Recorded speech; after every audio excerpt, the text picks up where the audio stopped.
Hello everyone. विजय पथ academy Bilaspur के YouTube channel में मैं मनीष वैष्णव आपका हार्दिक स्वागत करता हूं। आज की जो क्लास है वो एक ऐसे शख्सियत के बारे में है जिन्हें जिन्हें किसी महात्मा ने कहा कि ये एक महान चक्रवर्ती सम्राट बनेंगे, तो किसी ने कहा कि सन्यासी बनेंगे। ये ऐसे सम्राट थे जिनके लिए इनके पिता महाराज राजा शुद्धोधन ने ऐसी व्यवस्था की थी कि इनके इनके साम्राज्य में एक साथ चार चार मौसम रहते थे, एक साथ जो है वो चार वातावरण निर्मित होते थे। इनको कभी भी सर्दी गर्मी का एहसास नहीं हुआ, ना अति गर्मी का एहसास हुआ, ना अति ठंड का एहसास हुआ। इसकी इनकी व्यवस्था जो है इस तरह से बनाई थी शुद्धोधन ने, इनके पिताजी ने, कि इनको कभी भी पतझड़ वाली ऋतु अपने साम्राज्य में देखने को नहीं मिली। स्थिति ऐसी भी थी कि किसी व्यक्ति को मृत नहीं देखा, किसी व्यक्ति को बूढ़ा नहीं देखा, किसी भी व्यक्ति को कुष्ठ रोगी नहीं देखा। लेकिन एक समय ऐसा आता है कि पूरी चीज जो है वो अचानक से तब्दील हो जाती है, सारी चीजों में, अलग सी चीजों में। और वहां पे एक बहुत बड़ा घटना घटता है और उस घटना को महाभिनिष्क्रमण कहते हैं। आज हम YouTube के माध्यम से मैं आपको गौतम बुद्ध और बौद्ध दर्शन के बारे में बतलाऊंगा। इसे ध्यान से देखिएगा। प्राचीन इतिहास से जुड़ा हुआ यह एक बहुत महत्वपूर्ण अध्याय है। छत्तीसगढ़ प्रीलिम्स से लेके यूपीएससी प्रीलिम्स मेंस सारी चीज़ों में और व्यापम की कक्षाओं के लिए बहुत ज़्यादा उपयोगी कक्षा है। व्याख्याता के बच्चे जो हिस्ट्री से व्याख्याता करना चाहते हैं वो भी इसको छोड़ेंगे नहीं। तो यहाँ पे आज हम लोग बात कर रहे हैं महात्मा बुद्ध की।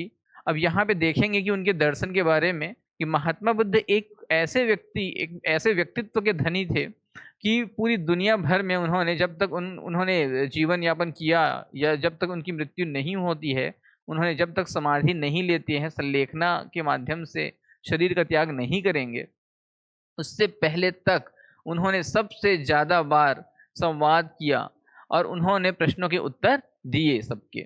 और हर प्रकार के प्रश्नों के उत्तर, जीवन दर्शन से संबंधित उनके प्रश्न और उनके उत्तर गौतम बुद्ध से मिलते।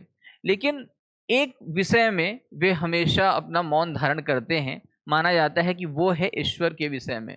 जब भी उनसे कोई पूछता कि आपने ईश्वर को देखा है या ईश्वर जो है वो है कि नहीं सृष्टि में, तो इस विषय पे महात्मा बुद्ध यानी गौतम वो जो हैं वो मौन हो जाते हैं। ना वो बोलते हैं कि ईश्वर है और ना ही बोलते हैं नहीं है। और इसे हम इतिहास की पुस्तकों में पढ़ते हैं कि ईश्वर के अस्तित्व को बौद्ध दर्शन जो है, बौद्ध धर्म जो है वो स्वीकार नहीं करता। आइए देखते हैं कि गौतम बुद्ध का जीवन परिचय, जन्म कब हुआ और आगे की उनकी कहानी क्या रही। सबसे पहले देखिए कि बौद्ध धर्म के संस्थापक गौतम बुद्ध का जन्म कहाँ पे हुआ। लुम्बिनी नाम की जगह पे हुआ, जो बिहार यूपी वाला जो क्षेत्र है वहाँ पे है लुम्बिनी। और यहाँ पे 563 बीसी में, इसका मतलब ये है कि ये एक पूरे शताब्दी से पहले की बात है। 563 बीसी बिफोर क्राइस्ट लुम्बिनी में हुआ इनका जन्म। और उसके पश्चात यहाँ पे रुम्मेनदेई लिखा हुआ है। रुम्मेनदेई एक जगह का नाम है जहाँ पे सिद्धार्थ का जन्म हुआ था। और इस यहाँ पे अशोक से लघु स्तंभ की प्राप्ति होती है। बाद में जब अशोक आएंगे, सम्राट अशोक, मौर्य वंश के महान सम्राट, तो यहाँ पे उन्होंने रुम्मेनदेई में इस नाम से एक लघु स्तंभ की स्थापना कराई कि वहाँ पे गौतम बुद्ध का जन्म हुआ था। और आपको पता है कि अशोक गौतम बुद्ध से बहुत ज़्यादा प्रेरित थे, इसी वजह से उन्होंने भी बौद्ध धर्म अपनाया था। बचपन का नाम इनका सिद्धार्थ था, ये आप लोग जानते हैं।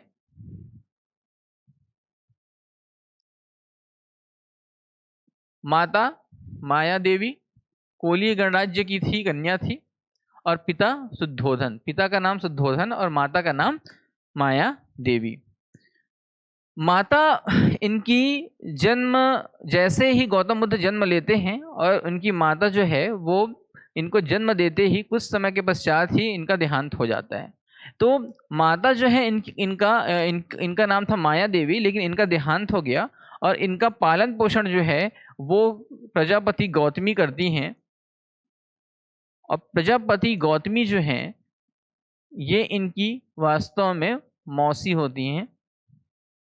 तो इनकी माता प्रजापति गौतमी कहलाने वाली है, ठीक उसी प्रकार से जिस प्रकार से कृष्ण की दो माता थी जन्म देने वाली और पालन पोषण करने वाली, उसी समान यहाँ पे भी हम देखेंगे कि गौतम बुद्ध की माता जो दो हैं और प्रजापति गौतमी का नाम इसमें शीर्ष पे लिया जाता है।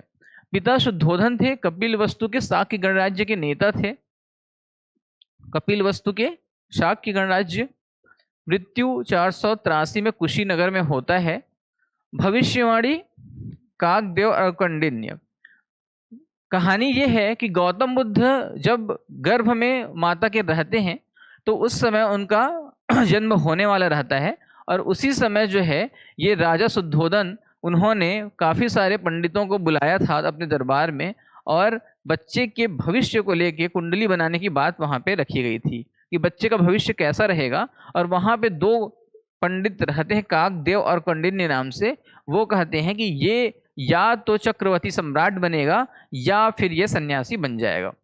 और यहाँ पे सन्यासी का जैसे ही नाम सुनते हैं, सन्यास ग्रहण करने की अवस्था जो है जब आने वाली है, और पिता जब ये सुनते हैं तो उन्हें बड़ा दुख होता है और वो परेशान हो जाते हैं। माता, अब आगे अभी इन कहानियों को मैं आगे बताऊंगा कि माता को स्वप्न में एक हाथी दिखाई देता है जो कमल का फूल लेके उनकी गर्भ से निकल रहा है। ठीक है, एक हाथी दिखाई देगा। कब? जब गौतम बुद्ध माता के गर्भ में हैं उस समय। तो यहाँ पे जन्म प्रतीक कमल है और स्वप्न जो है उसमें ये हाथी को देखती हैं। ठीक है, ये कहानी जो है समझ आपको आ गया कि 563 BC में लुम्बिनी रुम्मेनदेई नाम का जगह है। पिता का नाम जो है शुद्धोधन, माता माया देवी है। इनका पालन पोषण प्रजापति गौतमी के द्वारा किया जाएगा और कुशीनगर में 483 BC में इनका मृत्यु होता है। भविष्यवाणी करने वाले पंडित थे काकदेव और कौंडिन्य, ये ध्यान रखिएगा। आगे देखिए, पालन जो लिखा है यहाँ पे है यही प्रजापति गौतमी।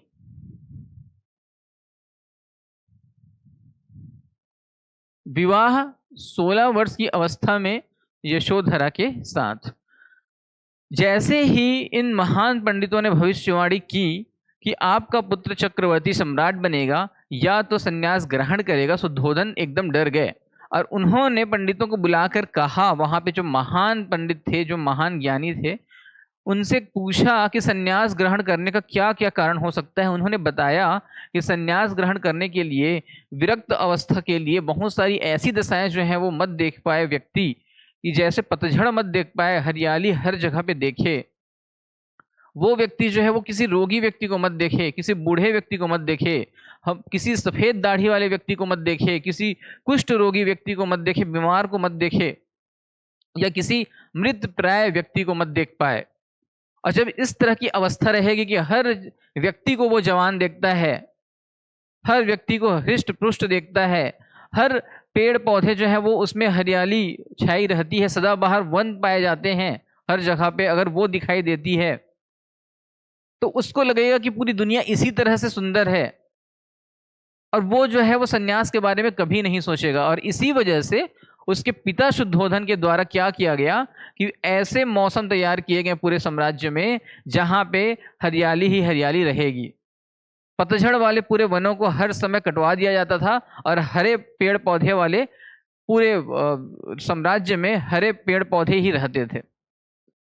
जिस समय सर्दी का मौसम होता था उसमें अत्यंत सर्दी का सामना अशोक को गौतम बुद्ध को ना करना पड़े, सिद्धार्थ को ना करना पड़े, इसका ध्यान विशेष रूप से रखा जाता था। और मौसम के लिए भी वो इस तरह से राजधानी बनाए थे कि ज़्यादा सर्दी भी नहीं और ज़्यादा गर्मी भी नहीं। और सिद्धार्थ को हमेशा ये लगता था कि वो जो है वो इस प्रकार से प्रदेश में रहते हैं जहाँ पे न ज़्यादा सर्दी पकड़ रहती है न गर्मी, तो उन्हें न बहुत ज़्यादा गर्मी का भी एहसास कभी नहीं हुआ, न बहुत ज़्यादा सर्दी का भी एहसास कभी न हुआ। उन्होंने कभी मृत व्यक्ति को नहीं देखा, किसी बूढ़े को नहीं देखा, और संन्यास वाली बात बहुत दूर दूर तक जो है उनके आसपास भी नहीं थिरकती थी। और यही कारण था कि उनके पिता ने एक और कार्य किया और उनका 16 वर्ष की उम्र में एक पूरे राज्य में जो सबसे सुंदर कन्या थी उनके साथ इनका विवाह कराया और उनका नाम था यशोधरा। यशोधरा के साथ विवाह 16 वर्ष की आयु में कराया गया और उनको हर प्रकार के ऐशो आराम दिए गए। एक पुत्र हुआ जिसका नाम था राहुल। माना जाता है राहुल का मतलब होता है राह का कांटा, राह का कांटा, ठीक है। उनके घोड़क का नाम था कंथक और उनके सारथी का नाम था चन्ना। सारथी एक था, उसका नाम था चन्ना, और घोड़ा जो था उसका नाम था कंथक। और इन्हीं दोनों के साथ वो अपने संचरण के लिए राज्य में घूमने के लिए निकला करते थे। और राज्य में सारथी जो चन्ना है और कंथक उन्हीं जगहों पे जाते थे जहां पे उनको लगता था कि सारी जगह जो है वो हरियाली रहे, ठीक है। तो यहां तक कि आपको कहानी समझ आ गई।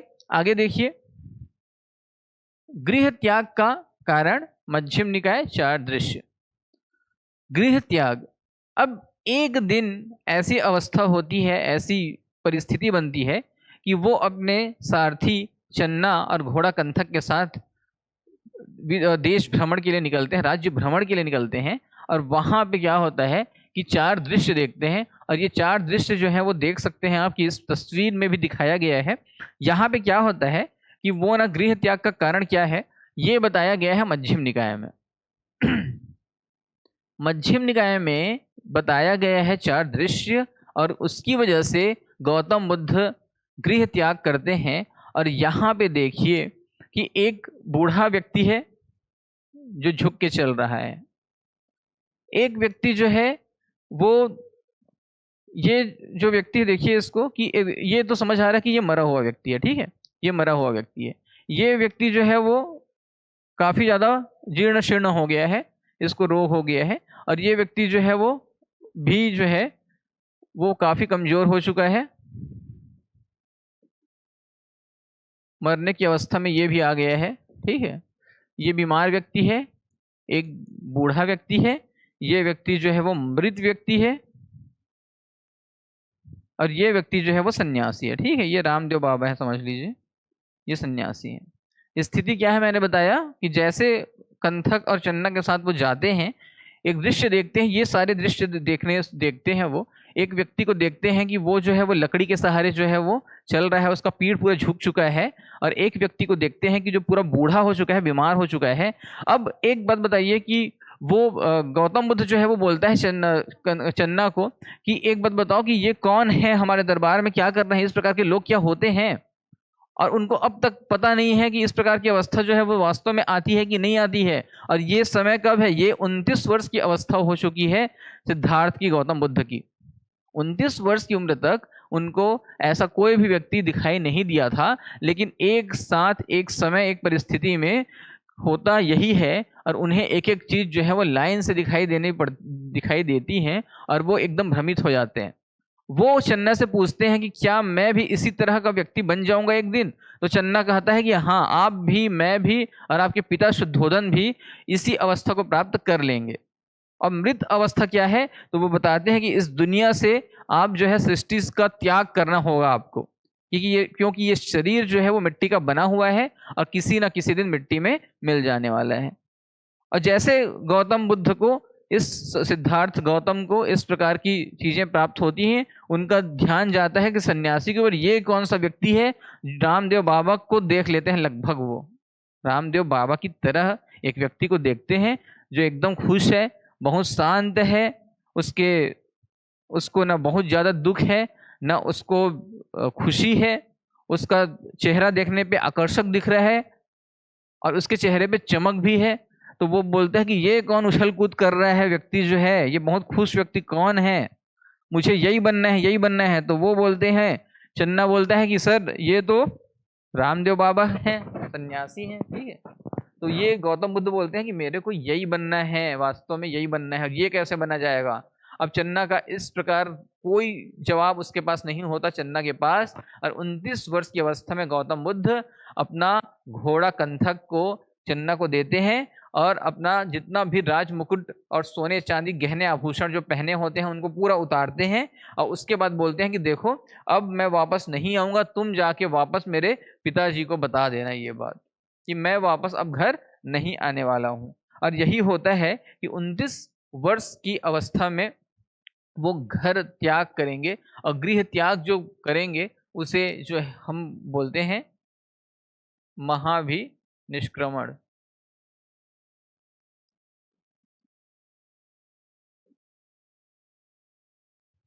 अब आगे देखिए,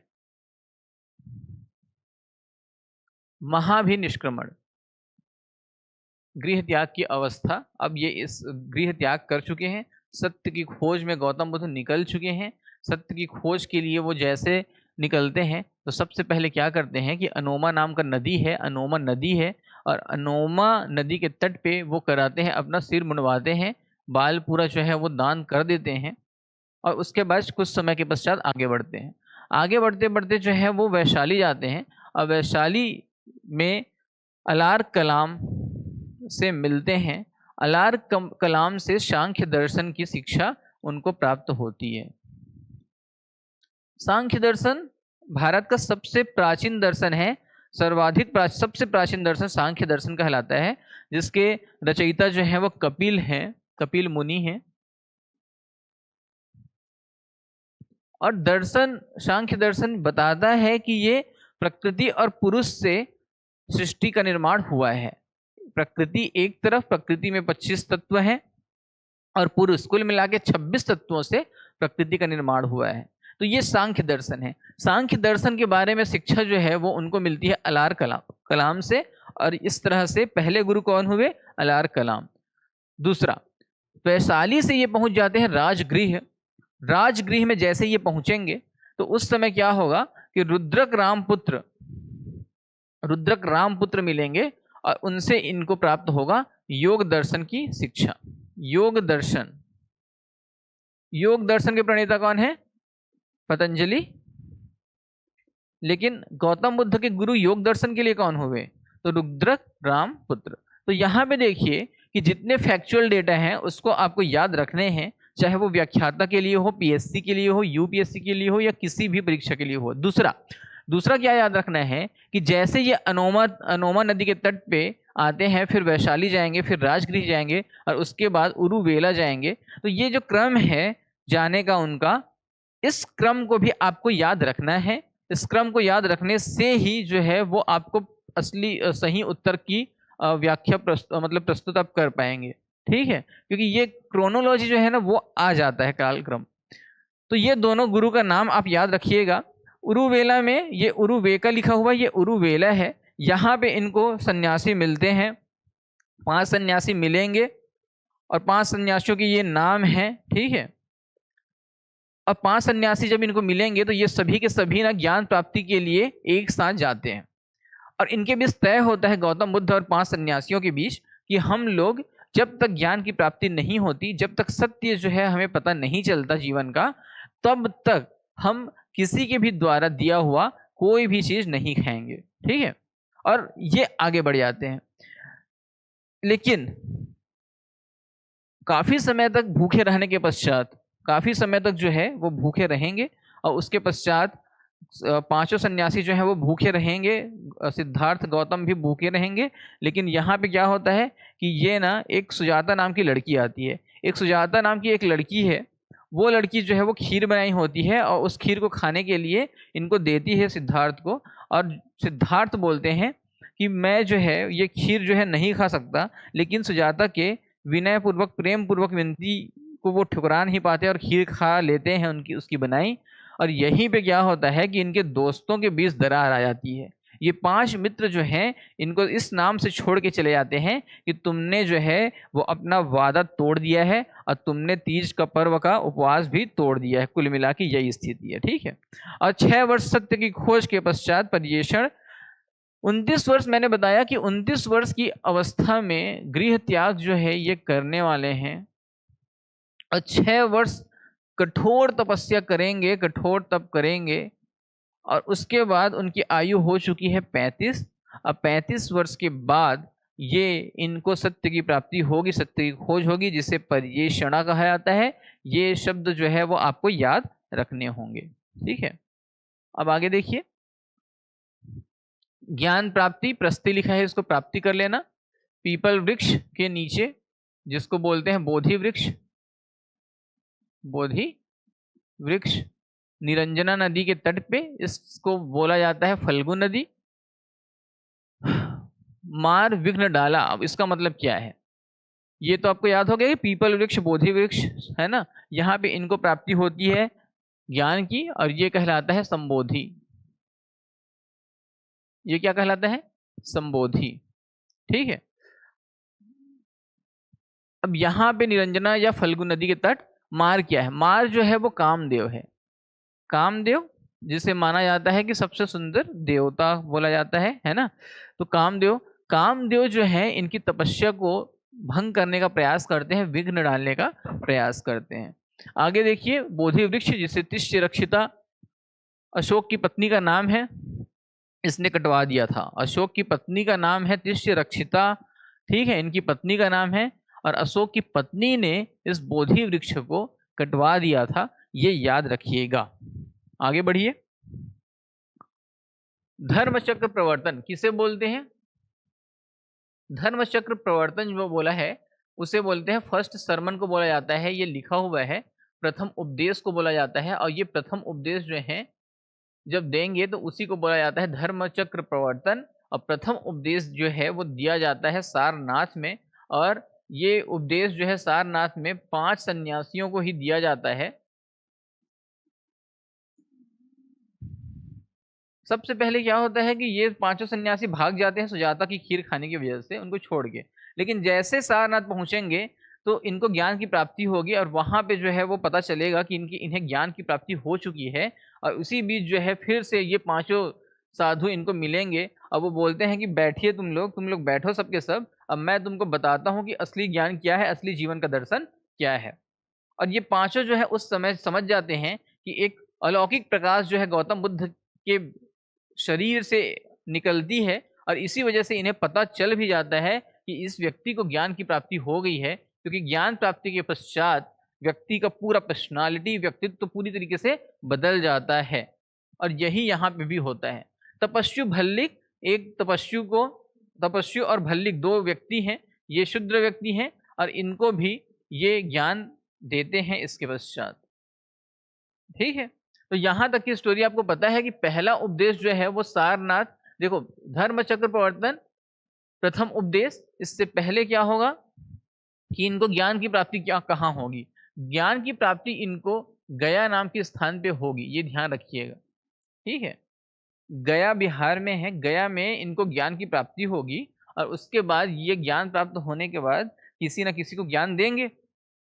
क्योंकि अभी भी हम जानते हैं कि कोई भी व्यक्ति जो है जिसको ज्ञान प्राप्त हो जाता है, जो ज़्यादा जानकार बन जाता है, तो उसके बाद वो क्या करता है कि किसी न किसी को पकड़ता है, और किसी अपने मित्र को पकड़ लेगा, किसी रिश्तेदार को पकड़ लेगा, और उसके बाद उसको झिलवाने का प्रयास करता है, उसको परेशान करता है कि मेरा जो भी मैं जानता हूँ उसके बारे में सुनो सुनो, और नहीं हो पाता तो वो फिर यूट्यूब में डाल देता है। ठीक है, तो ये यहाँ पे यही स्थिति आ गई है कि जैसे ज्ञान प्राप्त होगा तो मैं किसे सुनाऊं, और कुल मिला के उसके 5 सन्यासी दोस्त मिलते हैं, और 5 सन्यासी दोस्तों को सुनाने के बाद ये 2 जने और मिलेंगे, तपस्वी और भल्लिक, इनको भी सुनाया जाएगा।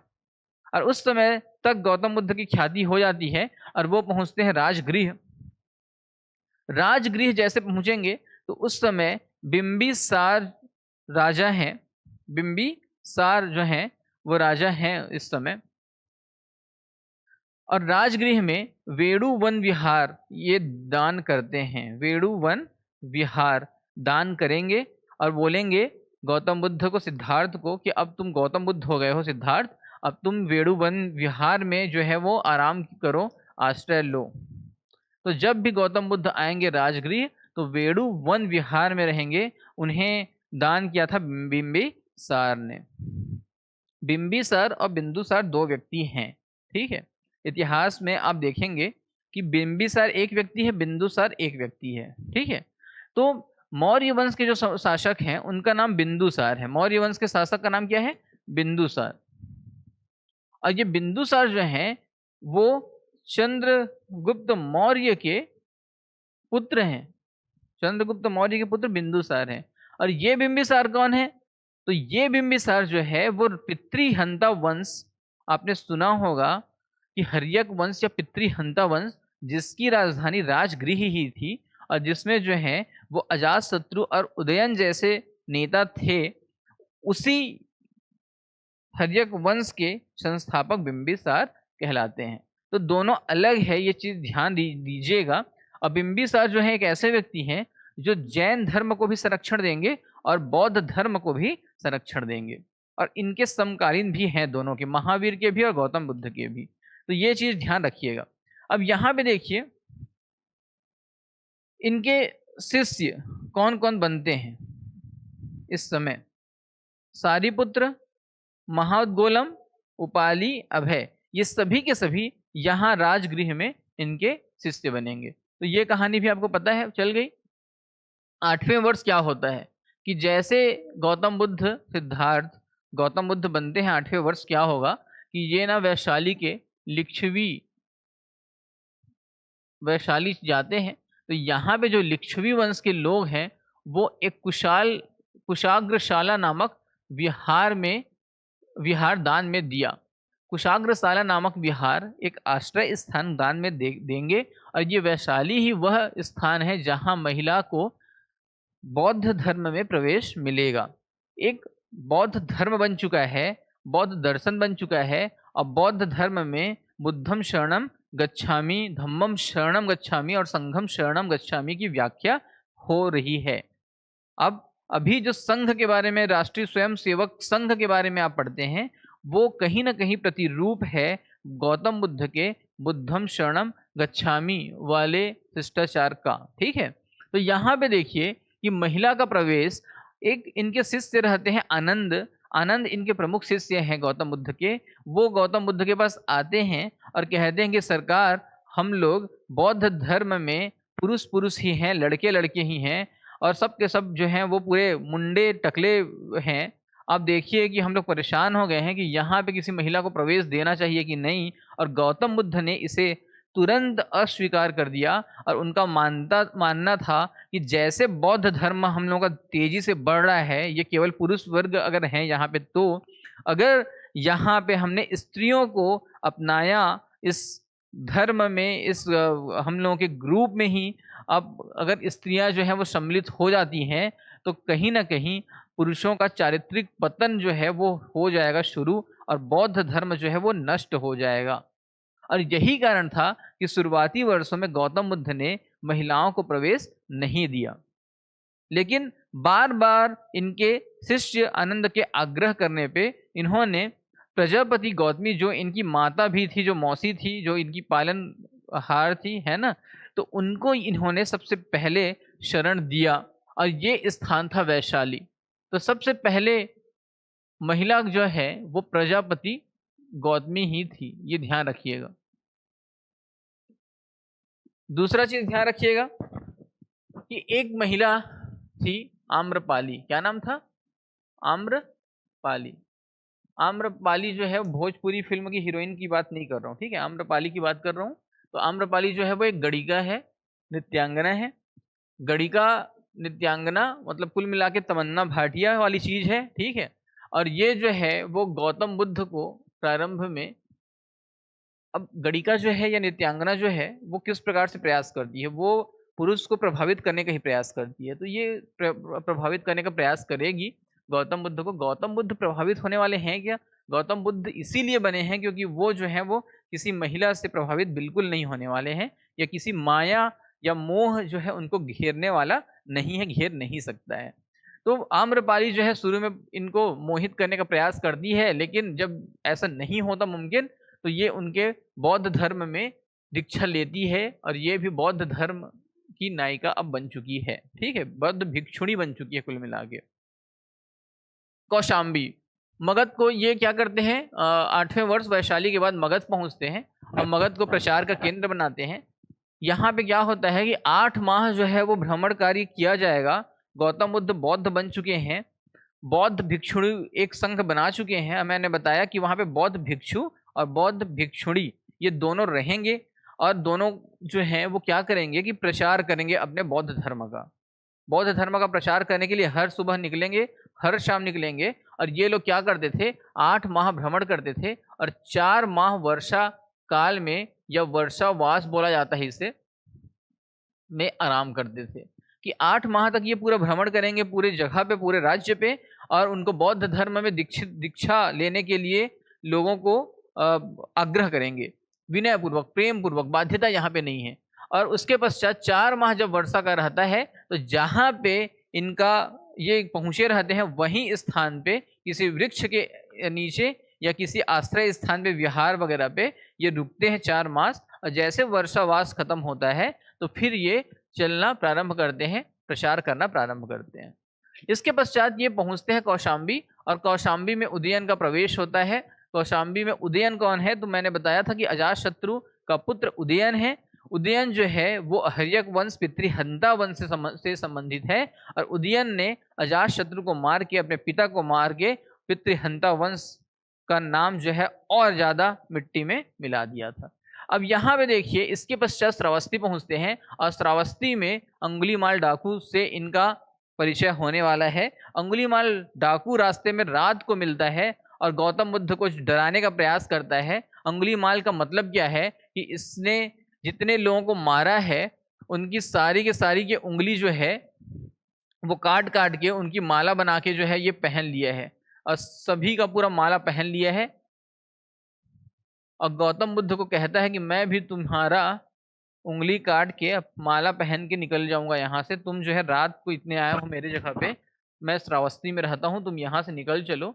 लेकिन गौतम बुद्ध डरने वाले थे क्या? गौतम बुद्ध नहीं डरते हैं, और वो कहते हैं कि डर मुझे नहीं लग रहा है, तुम्हें खुद लग रहा है। इस बात को तुम सोचो कि तुम अगर मुझे नहीं मार पाते हो, मुझे हरा नहीं पाते हो, तो तुम्हें डरने की ज़्यादा आवश्यकता है। और मेरा क्या है, मैं तो सन्यासी आदमी हूँ, मैं कुछ समय के पश्चात वैसे भी दुनिया छोड़ दूंगा।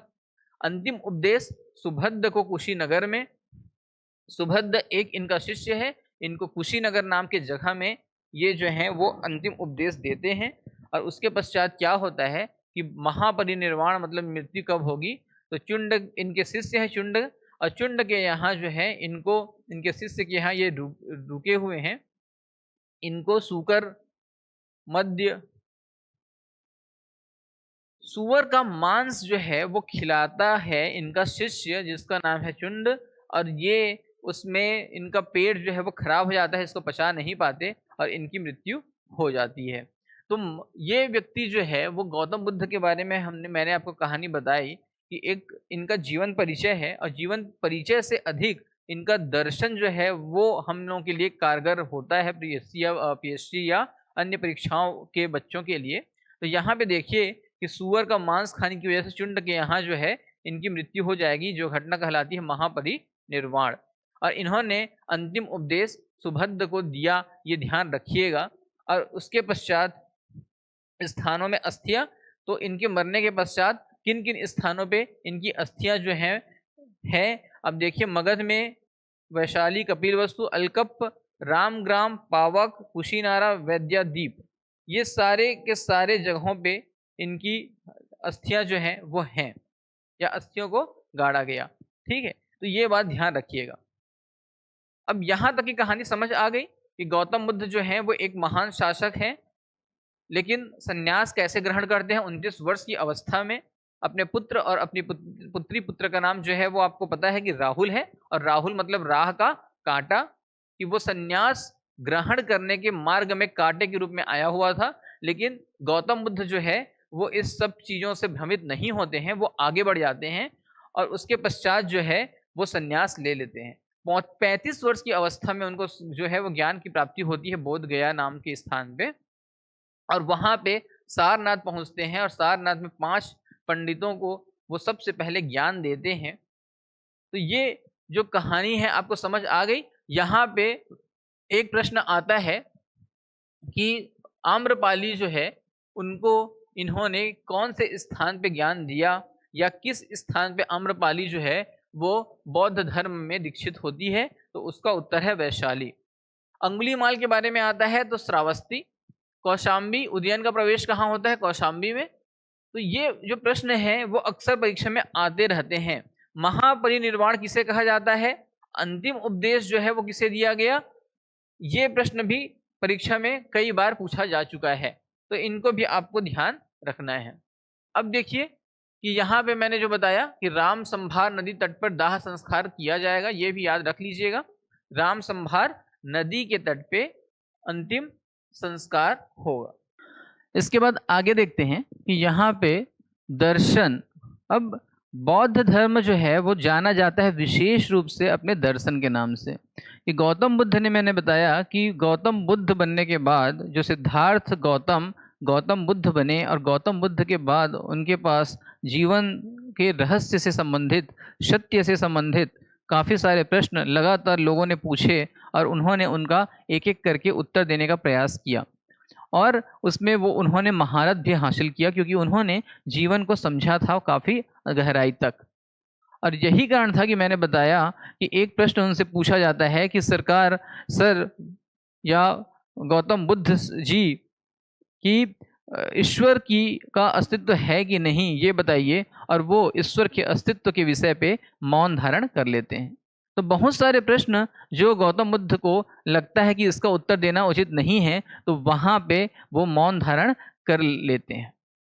और उनके जितने अनुयायी हैं उनका मानना है कि गौतम बुद्ध ने कहा है कि ईश्वर जो है उसकी सत्ता जो है नहीं है, और यही कारण है कि यह अनिश्वरवादी भी कहा जाता है। अब दर्शन में अब देखिए कि सबसे पहले हैं चार आर्य सत्य। चार आर्य सत्य का मतलब ये है कि महात्मा बुद्ध जो है, गौतम बुद्ध जो है, वो मानते थे कि संसार दुखों से भरा है, संसार में दुख ही दुख है। और इस तरह की भावना जो है वो मीराबाई भी सोचती थी। और उनका मानना था कि संसार में दुखों के अलावा कोई चीज़ नहीं है, विरक्ति की आवश्यकता इसीलिए पड़ती है। और यही वजह है कि उस दुख की अवस्था जिसको वो झेल ही नहीं पाते हैं, वो जिसको सरवाइव नहीं कर पाते हैं, इसी वजह से वो संन्यास की ओर बढ़ जाते हैं। और अभी अगर कोई व्यक्ति इस तरह की अगर कार्य करता, इस तरह के कार्य अगर कोई करता है, इस तरह का फैसला कोई लेता है, विचार अगर करता है कि मैं अगर संन्यास ले लेता हूँ और सन्यासी बन जाता हूँ, मैंने आईआईटी पास किया और मैं सन्यासी बन गया, ऐसा बहुत सारे आप लोगों ने देखा होगा यूट्यूब में। और जब सन्यासी वो बेटा बन जाता है तो उनके माँ बाप जो हैं वो परेशान हो जाते हैं, है कि नहीं? यही अवस्था गौतम बुद्ध की उस समय हुई। आज जो है वो आईआईटीएन जो है वो संन्यास ग्रहण कर रहे हैं, और हर माँ बाप जो है वो यही सोचता है कि भगत सिंह जो है वो पड़ोसी के घर में ही पैदा हो, मेरे घर में पैदा मत हो। और एक ब्रह्मचारी पड़ोसी के घर में पैदा हो जाए, मेरे घर में पैदा मत हो, ये भी बच्चे, माँ बाप जो है वो सोचते हैं बच्चों के लिए। और यहाँ पे वो बोल रहे हैं कि चार आर्य सत्य बौद्ध धर्म में क्या है कि चार आर्य सत्य माना गया, आर्य सत्य माना गया। एक माना गया दुख को, दूसरा दुख समुदाय, तीसरा दुख निरोध, ये निरोध है, और चौथा है दुख निरोध गामिनी। संसार दुखों से भरा हुआ है। पहला जो है उसका मतलब ये है कि संसार दुखों से भरा हुआ है। दुख समुदाय, पूरा संसार जो है वो दुख, पहला जो है उसमें है संसार में दुख है, दुख ही दुख है। दूसरा संसार दुखों से भरा हुआ है। तीसरा दुख जो है उस वो निरोध के लिए हमारे पास कोई ना कोई उपाय समाधान है। और दुख निरोध गामिनी, यहाँ पे जो है दुख को नष्ट करने के लिए, इसको रोकने के लिए पथ जो है वो प्रदर्शन किया जा रहा है, बताया जा रहा है मार्ग, कि मार्ग कौन से हैं दुखों को नष्ट करने के लिए। और जैन धर्म में भी ये स्थिति जो है निर्मित होती है, और वहाँ पे भी ये स्थिति का मार्ग ये है कि दुख का कारण जो है वो माना जाता है तृष्णा को, लालच को। और अभी भौतिकवादी युग में दुख का कारण जो है वो तृष्णा ही कहलाएगा, लालच ही कहलाएगा। यहाँ पे माना गया कि अष्टांगिक मार्ग का पालन करने के पश्चात 8 ऐसे मार्ग मैं आपको बताता हूँ जिसके पश्चात आप दुखों से आपको समाधान मिल जाएगा, दुख आपके दूर हो जाएंगे। अष्टांगिक मार्ग। और ये अष्टांगिक मार्ग जो है वो कौन कौन से हैं, अब देखिए। एक है सम्यक दृष्टि, एक है सम्यक संकल्प, संकल्प, सम्यक कर्म, सम्यक आजीव, सम्यक वाक, वाक मतलब बोलना। सम्यक कर्म, सम्यक आजीव, सम्यक वाक, सम्यक स्मृति, सम्यक व्यायाम और सम्यक समाधि। व्यायाम के बाद स्मृति को लाया जाता है, स्मृति के बाद जो है समाधि लाया जाता है। तो ये ना 8 अष्टांगिक मार्ग बौद्ध दर्शन में बताए हैं कि जिसकी वजह से सम्यक का मतलब है एक समान रूप से बैलेंसिंग मूवमेंट के बारे में बताया है, मध्यम मार्ग के बारे में बताया है।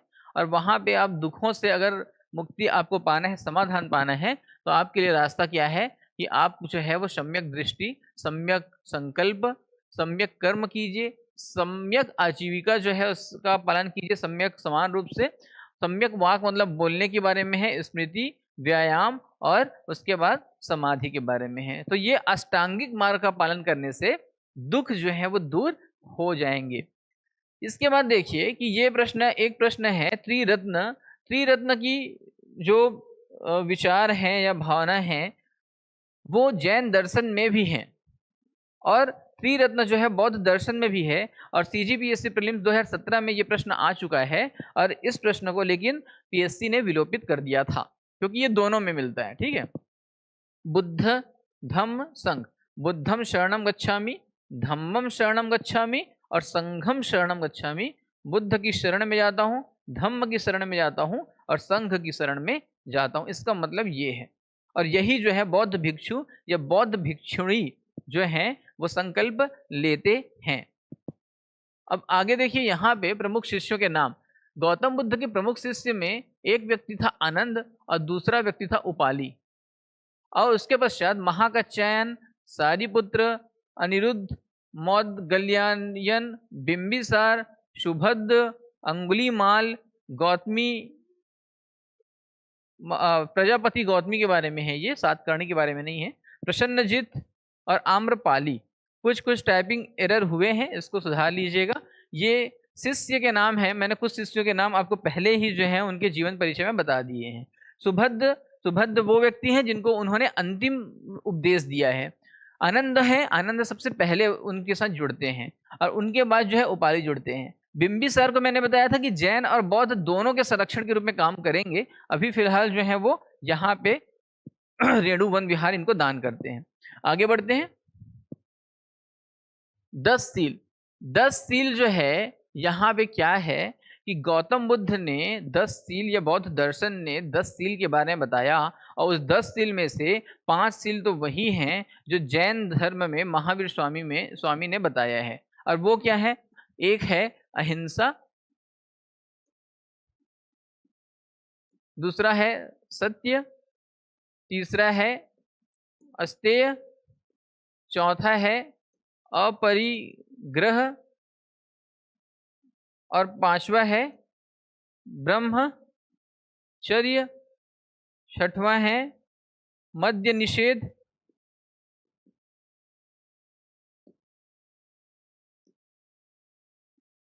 सातवां है आभूषण का त्याग, आठवां है गद्देदार शैया पे नहीं सोना है,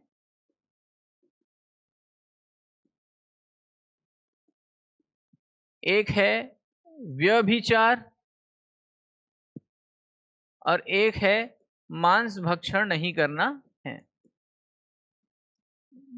तो ये 10 सील के बारे में यहाँ पे बताया गया है। ये एक नैतिक नियम है। नैतिक नियम ये है कि आपको जीवन को सुचारू रूप से संचालित करना है और उसके लिए आपको कौन कौन से विचार अपनाने होंगे। और यहाँ पे ये बताया गया कि आपको हिंसा नहीं करना है, अगर आपको अच्छे से रहना है नैतिक रूप से, आपको सत्य वचन बोलना है, आपको चोरी नहीं करना है, आपको अपरिग्रह नहीं करना है, मतलब वस्तु का संचय नहीं करना है, आपको वस्तु को संचय करके रखना नहीं है, ये भावना आपके अंदर नहीं आनी चाहिए। आपको ब्रह्मचर्य का पालन करना है, आपको शराब नहीं पीना है, आपको आभूषणों का त्याग करना है, आपको जो है वो सैया जो है वो भी गद्देदार नहीं होने चाहिए, इस प्रकार से होने चाहिए जिसमें आप केवल आपको नींद पड़ जाए, बहुत अच्छे से पड़ जाए, ये नहीं चाहते हैं यहाँ पे बुद्ध बौद्ध व्यभिचार का मतलब ये होता है कि अपने पति या पत्नी को छोड़ के पराये स्त्री या पुरुष के संपर्क में आना, ये कहलाता है व्यभिचार। और मांस भक्षण भी नहीं करना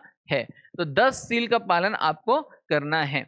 अब यहाँ पे देखिए एक चीज जो है और वो है मध्यम प्रतिपदा। मध्यम प्रतिपदा क्या है, इसका मतलब समझिए कि मध्यम मार्ग। गौतम बुद्ध जो है वो चाहते हैं, गौतम बुद्ध एक बार सफर करते रहते हैं और जैसे वो सफर कर रहे हैं, संचरण करते रहते हैं, उस समय एक महिला मिलती है और वो जो है गौतम बुद्ध को देखती है कि वो वीणा जो है वो बजाते रहते हैं और वीणा जो है उसके तार को वो खींचते थे और जो ध्वनि चाहते थे वो नहीं निकलती थी। तो आवाज अच्छे से नहीं निकलता था, साउंड क्वालिटी अच्छी नहीं थी। उस समय उस महिला ने गौतम बुद्ध से कहा कि वीणा के तान को इतना ज्यादा जोर से मत खींचो कि वो टूट जाए, और इतना धीरे भी मत रखो कि उससे किसी प्रकार की कोई आवाज की प्राप्ति नहीं हो सकती।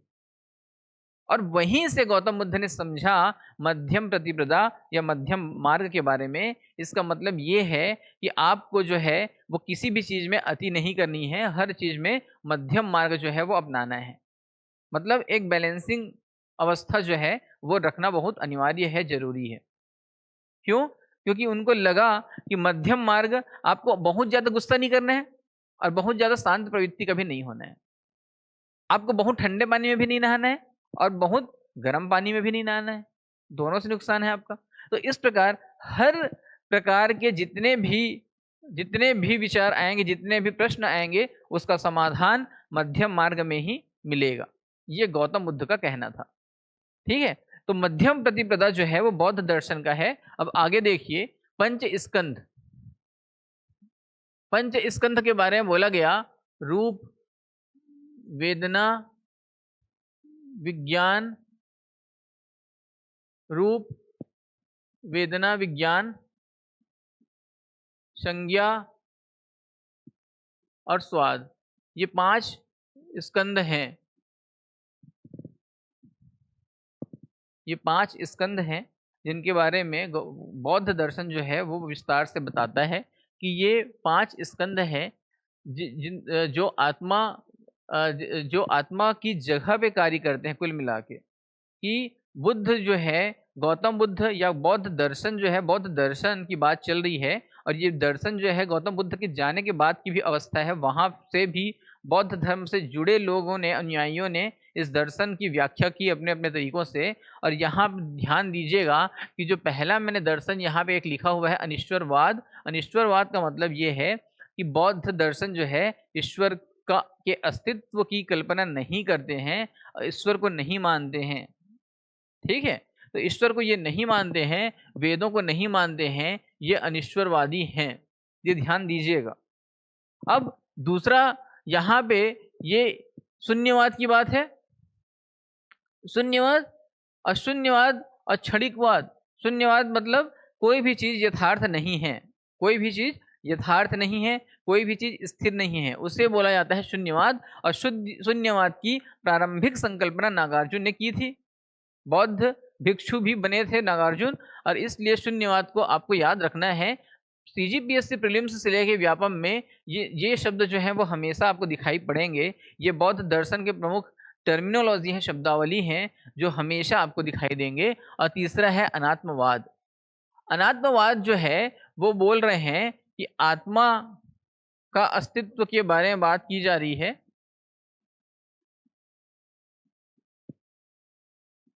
आत्मा का अस्तित्व। अनात्मवाद का मतलब यह है कि बौद्ध दर्शन आत्मा को नहीं मानता है, और आत्मा को अगर नहीं मानता है तो यहाँ पे ध्यान दीजिएगा कि 2 चीजें जुड़ी हुई हैं, एक पुनर्जन्मवाद और एक अनात्मवाद। हमें पता है हिंदू दर्शन में या किसी भी दर्शन में कि आत्मा जो है उसी का पुनर्जन्म होता है। ठीक है, कि एक व्यक्ति के मरने के पश्चात उसका शरीर जो है वो जल जाएगा, लेकिन आत्मा जो है अजर है, अमर है, और उसके बाद वो दूसरे शरीर को धारण करती है। और ऐसा गीता में भगवान श्री कृष्ण ने कहा भी है। लेकिन बौद्ध दर्शन क्या बोलता है कि आत्मा जो है ही नहीं है, लेकिन पुनर्जन्म होता है, पुनर्जन्म होगा। और पुनर्जन्म किसका होगा? आपने शरीर को तो जला दिया, शरीर तो नष्ट हो गया, शरीर मिट्टी का बना हुआ है, नष्ट हो चुका है। लेकिन यहाँ पे ये विरोधाभास जो है वो अत्यंत बार इंटरव्यू में पूछा जाता है कि जब शरीर ही नहीं है, जब आत्मा ही नहीं है, आप कह रहे हैं आत्मा नहीं है, आत्मा का अस्तित्व नहीं है, तो पुनर्जन्म किसका होता है? और यहाँ पे भी गौतम बुद्ध मौन ही धारण करेंगे, इस चीज को ध्यान दीजिएगा। और इनका मानना क्या है? बौद्ध दर्शन में बौद्ध जो अनुयायी थे उनका मानना है क्या, ये बताता हूँ। एक मोमबत्ती होता है, एक मोमबत्ती का लौ है, ये लौ जल रहा है, और बौद्ध दर्शन वाले बोलते हैं कि अगर ये मोमबत्ती का लौ जल रहा है और अचानक से ये जलते जलते जलते बुझ गया, तो क्या जो अग्नि प्रज्वलित थी उसका ट्रांसफर दूसरे मोमबत्ती में हुआ? नहीं हुआ। इसी प्रकार आत्मा जो है वो यहाँ पे एक शरीर को धारण कर ली है, यहाँ पे प्रज्वलित है आत्मा, और उसके बाद जैसे ये खत्म होगा तो एक मोमबत्ती की तरह अग्नि जो है दूसरे में ट्रांसफर नहीं होगी, आत्मा दूसरे में ट्रांसफर नहीं होगी, ये यहीं पे जो है वो खत्म हो जाएगा। इस प्रकार से इसकी व्याख्या की जाती है बौद्ध दर्शन में। क्षणिकवाद क्या है कि यहाँ पे कोई भी वस्तु जो है वो स्थायी नहीं है, क्षणभंगुर है, वो नष्ट होगा ही। इसी को बोला जाता है क्षणिकवाद, कि कहीं पे स्थायित्व नहीं है, ये क्षणिक क्षण भर के लिए है। तो आपसे पीएससी में पूछेगा कि अनिश्वरवाद, शून्यवाद, अनात्मवाद, क्षणिकवाद या पुनर्जन्मवाद कौन से दर्शन से संबंधित है, तो सारे के सारे बौद्ध दर्शन से संबंधित हैं। आगे बढ़ते हैं। बौद्ध संघ कार्य प्रणाली, अब इनकी कार्य प्रणाली कैसे होती है? सारनाथ में ये कार्य प्रणाली होगी। बौद्ध दर्शन या बौद्ध धर्म का कार्य प्रणाली किस प्रकार से है? तो बौद्ध दर्शन या बौद्ध संघ का कार्य प्रणाली कैसा है कि यहाँ पे बौद्ध धर्म में आपको एंट्री लेना है, बौद्ध दर्शन में आपको एंट्री लेना है, आपको साधु बनना है, आपको भिक्षु बनना है और भिक्षुणी बनना है, आपको सन्यासी बनना है। और वहाँ पे आपने देखा होगा कि सन्यासी की वेशभूषा में वेश धारण किए हुए रहते हैं, अब वो भिक्षा मांगने जाते हैं और उस भिक्षा से ही जीवन यापन करेंगे। और यहाँ पे क्या होता है? यहाँ पे प्रविष्ट होना या प्रवेश करना को उपसंपदा कहा जाता है, उपसंपदा कहा जाता है। और जो लोग वहां पे प्रवेश करेंगे वो शुरुआत के वर्षों में श्रवण करेंगे, शुरुआत के वर्षों में ये लोग केवल वहां पे भाग लिए हैं, प्रवेश किए हैं, सदस्य बने हैं, मेंबर बन गए, लेकिन उनको जो है वो पूरी तरीके से उपसंपदा वाला चीज नहीं बताया गया है, ये ध्यान रखिएगा, ठीक है। इसके बाद यहाँ पे ना गणतंत्र की अवधारणा है। यहाँ पे जो भी काम होंगे वो उसमें गणतंत्र होगा, वहाँ पे राजतंत्र नहीं होगा। यहाँ पे वोटिंग के जरिए कुल मिला के सबसे सहमति के बाद जो है ये चीजें लागू की जाएंगी। आयु 15 वर्ष से अधिक होनी चाहिए एक भिक्षु के लिए। अब भिक्षु जो है वो जीवन प्रवज्य, उसके बाद जो है जीवन भर जो है ब्रह्मचारी के रूप में रहेगा। कंघिन किसको बोलते हैं? वस्त्र वितरण होने वाला एक समारोह है, इसी में उसे बोला जाता है कंघिन। और एक होता है उपोषय, कंघिन के पश्चात वस्त्र वितरण होने वाला एक समारोह है, और उसके पश्चात समारोह जैसे हो गया, यहाँ पे क्या होता है कि एक पातिमोक्ष भी होता है। और ये पातिमोक्ष मतलब होता है आचार विचारक नियम, आचार विचारक नियम, ये पातिमोक्ष होता है। और दूसरा होता है वर्षा। वर्षा मतलब होता है वर्षा कांग में उपदेश नहीं। अब देखिए कि बौद्ध भिक्षु क्या करते हैं कि वो हर समय जो है उपदेश देने जाते हैं, और उनका प्रमुख कारण क्या है? उन्हें बौद्ध धर्म में दीक्षित करना, अन्य लोगों को बौद्ध धर्म के बारे में बताना और उसमें शामिल करना, ये उनका मुख्य उद्देश्य है। और यही वजह है कि वो लोग ये सब काम साल के 12 महीने में 8 महीने करते हैं। 4 माह वर्षा वास होता है जहाँ पे बहुत ज़्यादा बारिश होती है, और वहाँ पे ये कहीं पे भी संचरण नहीं करेंगे, ये एक स्थान पे ठहरेंगे और वहाँ कहीं पे उपदेश देने नहीं जाएंगे। इसी को बोला जाता है वर्षा वास। अब यहाँ पे देखिए बौद्ध धर्म में अश्विन शुक्ल दशमी या विजयदशमी का विशेष महत्व है। और एक बात मैं आपको बता देना चाहता हूँ कि यहाँ पे जो स्थिति राष्ट्रीय स्वयंसेवक संघ की है। राष्ट्रीय स्वयंसेवक संघ बौद्ध दर्शन से बहुत ज्यादा प्रेरित था, क्योंकि उसने भी इसी प्रकार की प्रक्रिया जो है वो अपनाई थी। अब विजयादशमी को उनके यहाँ भी आरएसएस का स्थापना विजयादशमी के दिन ही होता है, और यहाँ पे भी अश्विन शुक्ल दशमी और विजयादशमी के दिन ही ये लोग जो हैं वो अपना पर्व मनाते हैं। ठीक है, तो यहाँ पे देखिए सोता रिगवा किसे बोलते हैं? रोग निवारण ज्ञान जिसे बोला जाता है सोता रिगवा। बुद्ध पूर्णिमा क्यों प्रसिद्ध है? तो बुद्ध पूर्णिमा के दिन सिद्धार्थ का जन्म हुआ था। बुद्ध पूर्णिमा के दिन इसे बोधि वृक्ष पीपल वृक्ष के नीचे ज्ञान प्राप्ति हुई थी।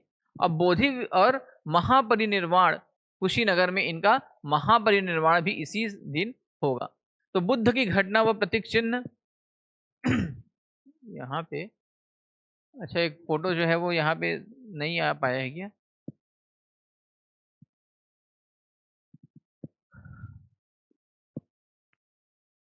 इसे देखते हैं।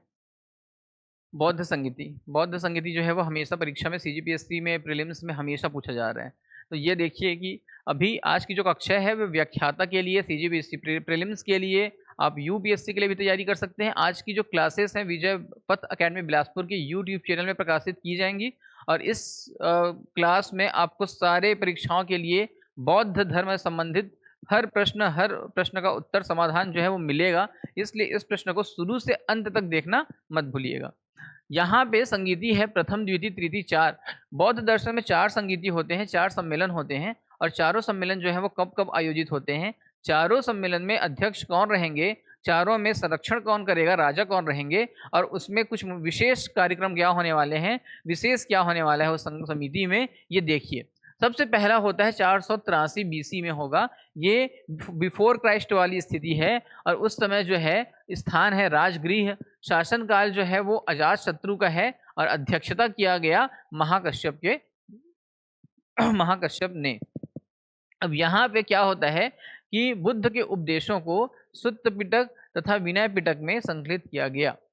आपको पता है कि सुत्त पिटक, विनय पिटक और अभिधम्म पिटक भी होता है, लेकिन अभिधम्म पिटक में अभी संकलन नहीं हुआ है, अभी 2 पिटक ही हैं, और 2 ज्ञान की गंगा है यहाँ पे, सुत्त पिटक और विनय पिटक, और उनको संकलित किया गया, मतलब एक जगह पे बनाया गया, पुस्तक के नोट्स के रूप में उपलब्ध कराया गया।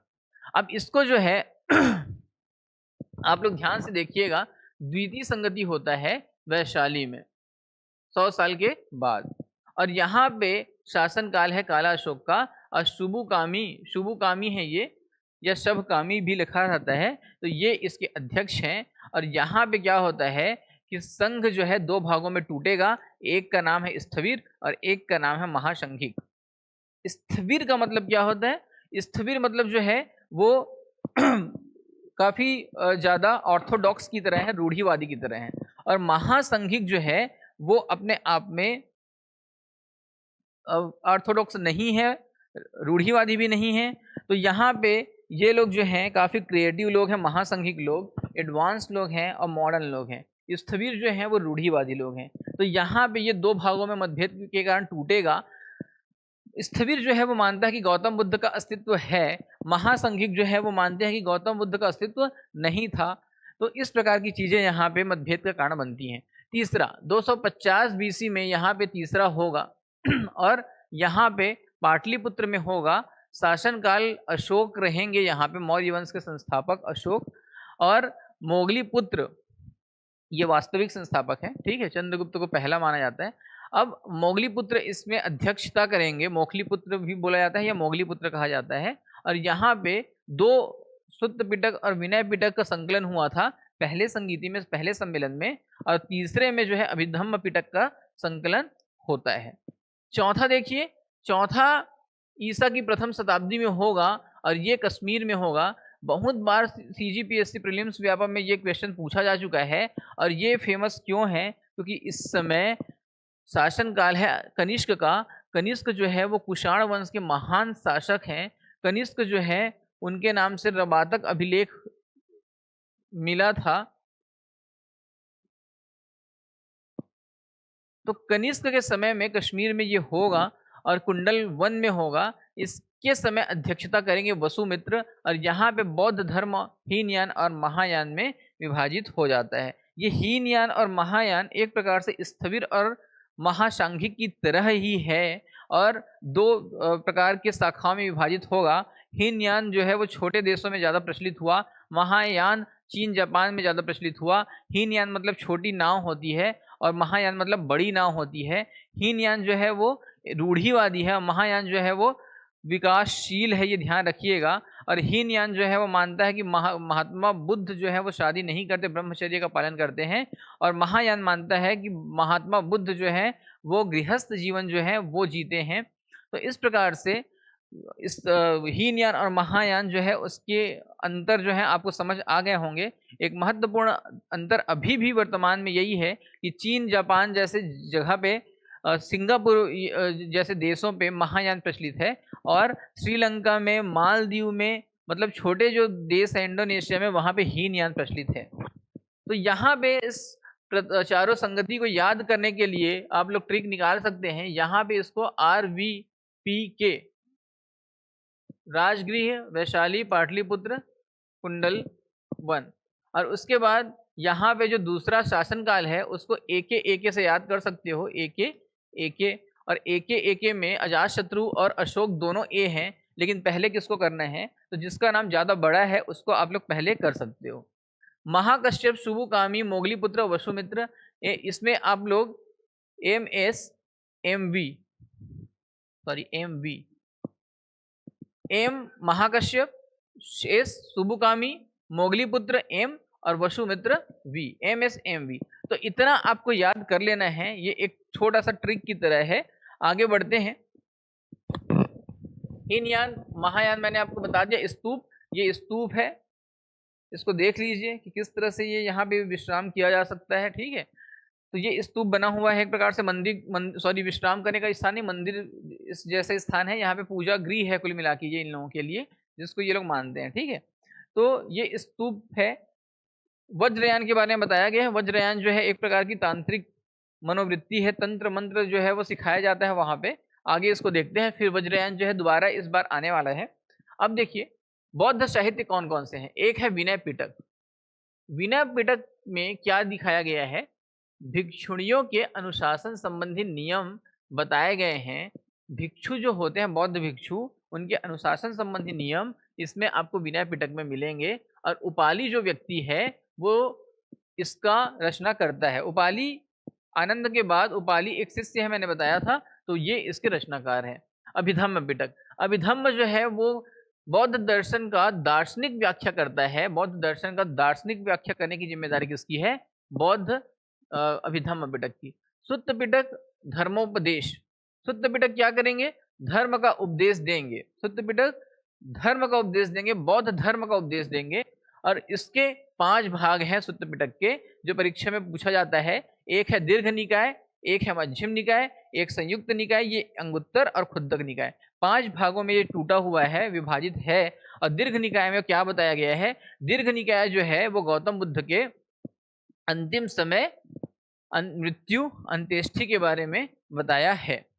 ये कौन सा है, दीर्घ निकाय। मध्यम निकाय में बताया गया है कि गौतम बुद्ध या तो बहुत अलौकिक व्यक्ति हैं या बहुत साधारण से व्यक्ति हैं, ये बताया गया है। संयुक्त निकाय में बताया गया है कि अष्टांगिक मार्ग के बारे में व्याख्या की गई है। अंगुत्तर निकाय में 16 महाजनपदों का उल्लेख है। और खुद्दक निकाय सभी से अलग है, यहाँ पे जो है वो बुद्ध से जुड़ी कहानियां और उनके विचारों की व्याख्या है। तो ये जो प्रश्न है आप लोगों को याद करना पड़ेगा, यहाँ पे ध्यान दीजिएगा। सुत्त पिटक, विनय पिटक, अभिधम्म पिटक। सुत्त पिटक की व्याख्या जो है या रचना जो है वो इनके शिष्य आनंद ने की थी। विनय पिटक उपाली ने, और उसके बाद अभिधम्म पिटक कहाँ है, अभिधम्म पिटक जो है मोगलीपुत्र ने किया था। तो आपको इसको याद करना पड़ेगा, खासकर ये 5 भाग। दीर्घ निकाय में क्या है, मध्यम निकाय में क्या है, संयुक्त निकाय में क्या है, अंगुत्तर में क्या है और खुद्दक निकाय में क्या है। तो इसको आपको याद करना पड़ेगा। आगे चलते हैं। बोधिसत्व के बारे में, महायान का आदर्श बोधिसत्व है। यहाँ पे एक कल्पना है, बोधिसत्व कौन है। बोधिसत्व एक बहुत आदर्श व्यक्ति है, एक नैतिक व्यक्ति के बारे में बात कर रहा है। ये एक ऐसा व्यक्ति है जो आपको दिखाई नहीं देगा, लेकिन उसकी कल्पना की जा सकती है। ठीक है, कि यहाँ पे देखिए कि आदर्श महायान का बोधिसत्व है, बोधिसत्व करुणामय माने गए हैं, करुणामय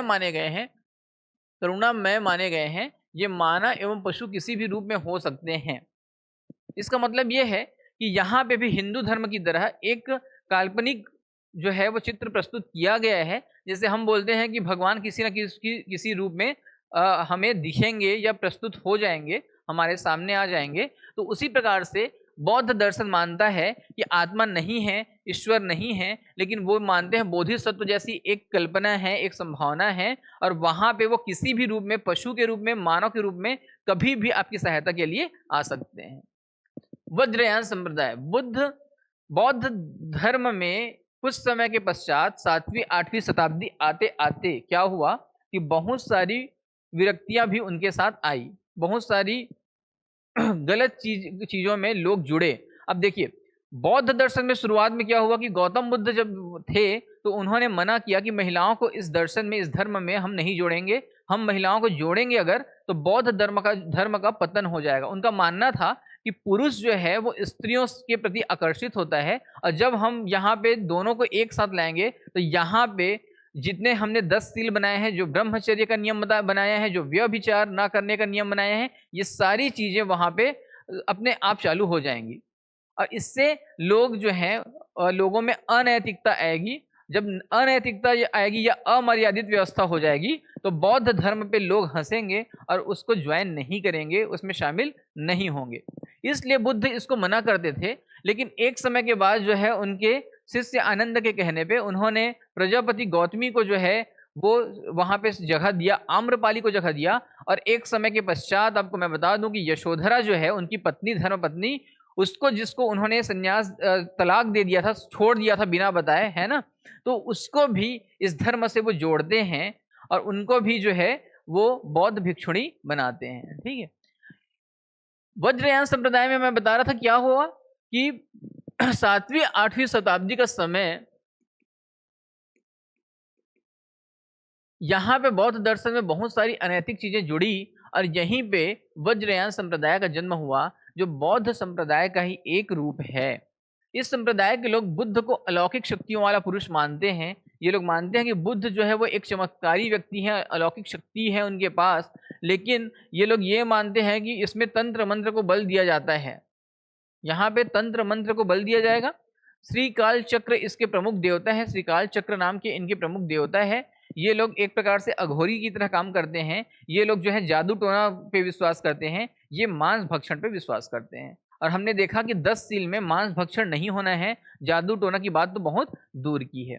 अन्य बौद्ध ग्रंथ जो पाली में लिखे गए हैं, बौद्ध एक चीज ध्यान दीजिएगा, गौतम बुद्ध ने अपने जितने भी उपदेश दिए हैं वो पाली भाषा में दिए हैं।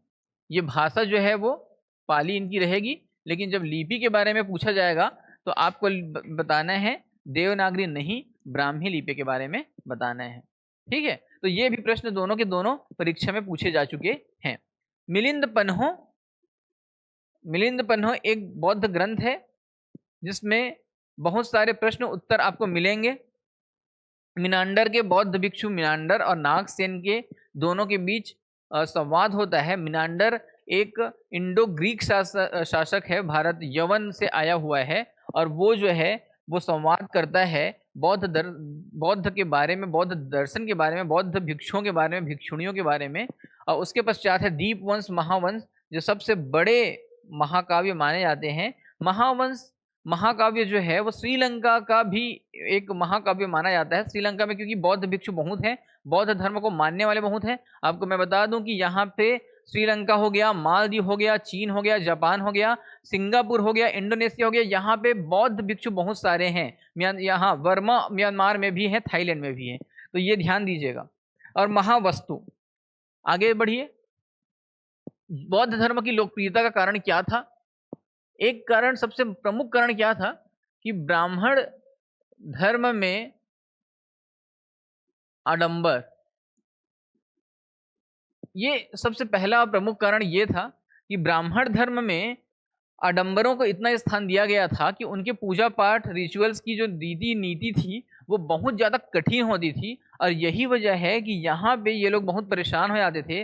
दूसरी चीज़ें ये आई कि ब्राह्मण धर्म में क्या हुआ कि वो ब्राह्मणों के द्वारा बनाई गई जो नीति थी वो ब्राह्मणों को सर्वोच्च रूप में रखती थी, और उसके बाद जो बाकी जो संप्रदाय के लोग थे, बाकी समुदाय के लोग थे, उनके लिए अलग अलग सजा की व्यवस्था होती थी। उदाहरण के लिए कि मनुस्मृति जो है वो उसमें दर्शाया गया कि अगर एक गाय की हत्या अनजाने वश भी किसी शूद्र व्यक्ति से हो जाती है तो वहां पे उसको मृत्युदंड दिया जाता था, लेकिन ब्राह्मण को जो है मृत्युदंड की व्यवस्था नहीं थी। वहां पे उनको एक प्रकार से संपत्ति के रूप में जो है वो डांड बोलते हैं जिसको, पनिशमेंट बोलते हैं जिसको, वो देने के लिए कहा जाता था, लेकिन मृत्युदंड नहीं होता था। क्षत्रिय जो है उसके लिए जो है वो उनको 40 या 50 दिन घर से बाहर अपने रखा जाता था। वैश्य जो है उसको आजीवन कारावास रखा जाता था और शूद्र को मृत्युदंड दिया जाता था। तो अलग एक ही सजा, एक ही कर्म के लिए, एक ही कुकर्म के लिए, एक दंड के लिए अलग अलग सजा की व्यवस्थाएं थी।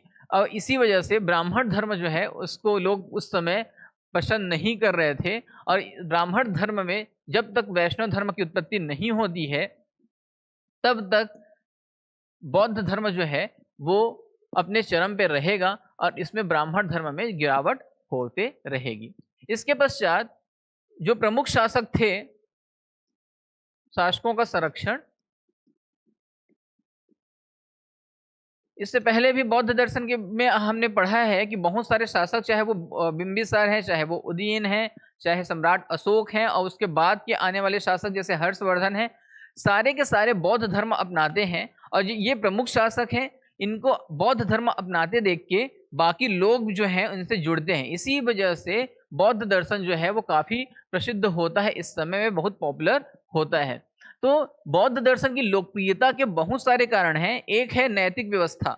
उनकी जो व्यवस्था थी वो काफ़ी नैतिक थी, उसमें किसी भी प्रकार की गलत चीज़ों को आगे बढ़ाने की प्रक्रिया नहीं थी वहाँ पे, और आगे बढ़ाया भी नहीं गया था। तो ये तीसरा कारण इसका ये भी था कि अनैतिकता जो है उसको जो है वो दूर करने का प्रयास था।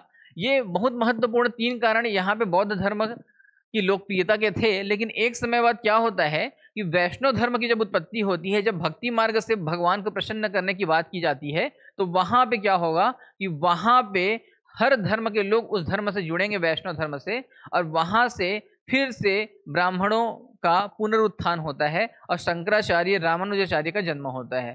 ठीक है, तो इस चीज को देखिएगा, ध्यान दीजिएगा। बौद्ध धर्म का प्रभाव, बौद्ध धर्म का प्रभाव जो है वो काफी ज्यादा पड़ा। मैंने बताया कि कितने सारे देश जो हैं आसपास में वो सारे के सारे बौद्ध दर्शन से प्रभावित देश हैं, और तिब्बत तो पूरी तरीके से बौद्ध दर्शन से प्रभावित देश रहा था, लेकिन अभी वर्तमान में चीन ने तिब्बत पे कब्जा कर लिया है। तो ये क्लास का जो है वो लास्ट बौद्ध धर्म के पतन के कारण। तो पतन के कारण में आप लिख सकते हैं कि एक तो मैंने बताया कि ब्राह्मण वैष्णव धर्म का पुनरुत्थान, कि जब वैष्णव धर्म का पुनरुत्थान हुआ उस समय ब्राह्मण छुआछूत आडंबर की प्रक्रिया उस वैष्णव धर्म में नहीं थी जो ब्राह्मणों में थी। तो वहाँ से क्या हुआ कि लोग जो है भक्ति के माध्यम से जुड़े वैष्णव धर्म से, और उसके बाद ये वैष्णव धर्म जो है ब्राह्मण धर्म का ही रूप था, इसलिए वहाँ पे ब्राह्मणों का फिर से पुनरुत्थान हुआ। दूसरा प्रमुख कारण क्या था कि मुस्लिम आक्रमणकारी जो है उनका आगमन इस समय तक हो गया था, और वो उनके कारण भी जो है वो व्यवस्था जो है वो तिलमिला गई थी। वहाँ पे लोग जो हैं किसी भी धर्म से, किसी भी संघ से जोड़ने का प्रयास नहीं कर रहे थे। ये आज का जो क्लास है वो आपके CGPSC प्रीलिम्स, मेंस, व्याख्याता, UPSC, रेलवे, SSC सारे परीक्षाओं के लिए एक वीडियो है। एक वीडियो में आपको सारी चीज़ें जो है वो मिल जाएंगी। आप देखिए इस वीडियो को और बताइए कि इसमें क्या कमी रह गई, क्योंकि मुझे लगता है कि मैंने काफ़ी सारी मेहनत की है इस वीडियो के लिए, और UPSC के नोट्स वगैरह जो हैं उससे भी मैंने काफ़ी सारी चीज़ें यहाँ पे संकलित किया है। ठीक है, तो आप लोग देखते रहिए विजय पथ अकेडमी की क्लास। यूट्यूब में ये क्लास जो है वो आपको उपलब्ध हो जाएगी।